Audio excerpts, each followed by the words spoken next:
Halo, Assalamualaikum.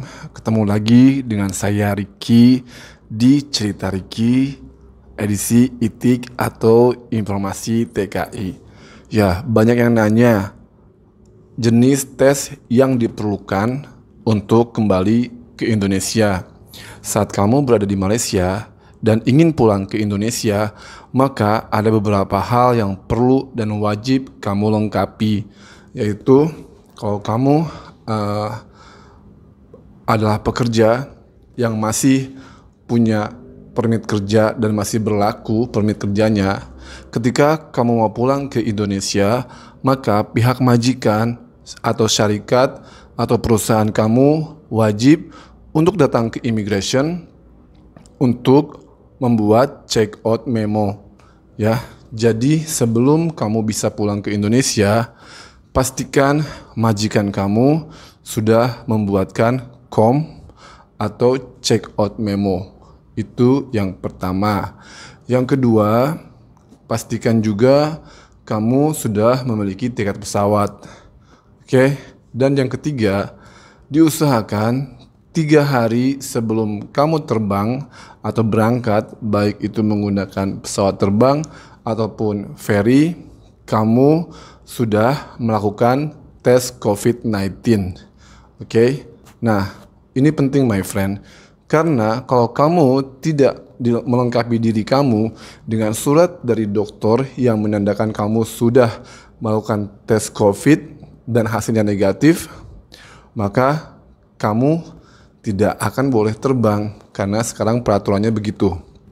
Selain tiket pesawat, check out memo, kamu pun harus punya bukti bahwa kamu negatif corona dengan menunjukkan surat dari klinik atau rumah sakit bahwa kamu sudah lulus melakukan tes COVID.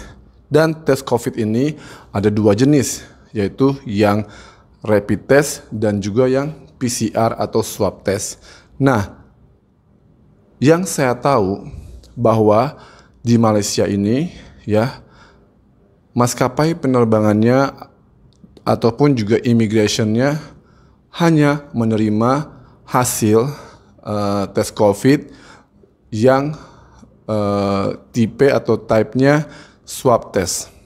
Jadi pastikan hasil tes kamu itu bukan rapid test tapi swab test. Nah, kalau kamu belum melakukan tes COVID, nanti bilang sama kliniknya atau rumah sakitnya bahwa kamu mau melakukan swab test atau PCR.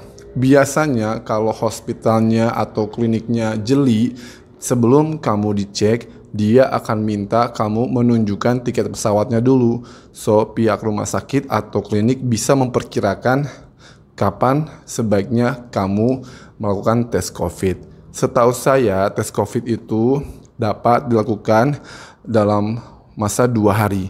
Jadi hari ini kamu melakukan tes COVID, besok hasilnya sudah bisa diambil. Jadi make sure, pastiin sebelum kamu melakukan tes COVID, tanya sama hospitalnya apa jenis tesnya. Kalau PCR atau swab test, kamu ikutin. Kalau rapid test, jangan ya. Dan yang kedua, tanya sama hospitalnya atau kliniknya kapan hasilnya bisa kamu dapat. Kalau lebih dari 4 hari atau 7 hari, mending kamu cari klinik yang lain. Karena sudah ada banyak klinik dan hospital yang bisa menyediakan swab test atau PCR yang hasilnya bisa diambil dalam waktu 2 hari. Hari ini kamu cek, besok sudah keluar. Jadi di hari ketiga kamu bisa melakukan penerbangan. Dan ingat my friend, swab test dan PCR test di Malaysia ini hanya berlaku untuk 7 hari saja. Ya, 7 hari aja.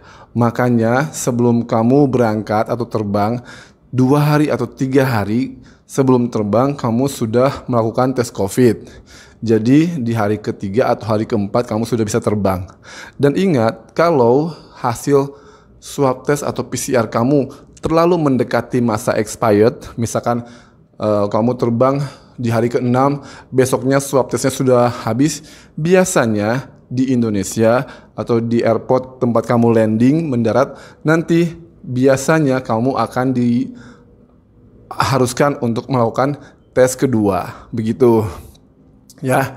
Dan biasanya kalau sudah tidak valid hasil tesnya, kamu akan dikarantina selama 14 hari. Jadi untuk menghindari itu, makanya sebelum berangkat pastiin kamu sudah mempunyai hasil swab test atau PCR dan hasilnya negatif. Kalau positif ya nggak bisa terbang juga ya. Oke, gitu aja informasi dari saya yang bisa saya sharing untuk hari ini. Insya Allah besok lusa kalau saya punya informasi yang lain, saya akan share di Cerita Ricky Channel. Oke, buat kamu yang baru bergabung di Cerita Ricky, terima kasih banyak. Jangan lupa di like, di share, dan juga di subscribe channel saya ini biar saya semakin semangat dan berkembang untuk buat vlog informasi TKI buat kamu semua. Saya Ricky pamit. Assalamualaikum warahmatullahi wabarakatuh. Good night.